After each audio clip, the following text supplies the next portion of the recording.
Hello there, thanks for logging on to WXYZ.com. I'm 7 First Alert Meteorologist Denise Isaac. Tracking some light snow showers moving through areas of Metro Detroit. They will continue into the afternoon and early evening hours as we take a look here at our hour-by-hour forecast. 24 degrees will be our high. We're looking at snow pretty much very light but widespread this afternoon. More on the scattered nature by this evening.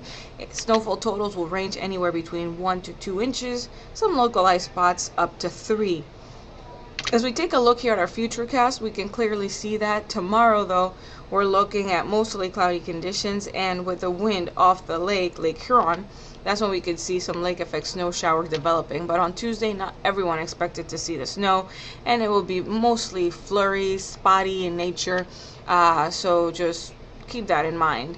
And by Wednesday, we'll be looking at mostly sunny conditions and a nice warm-up. 24 on Wednesday, 28 Thursday. By Friday, we're looking at highs in the mid-30s, and then the weekend, a decent warm-up, but with that warm-up comes a chance for rain, which could lead to some flooding concerns once again.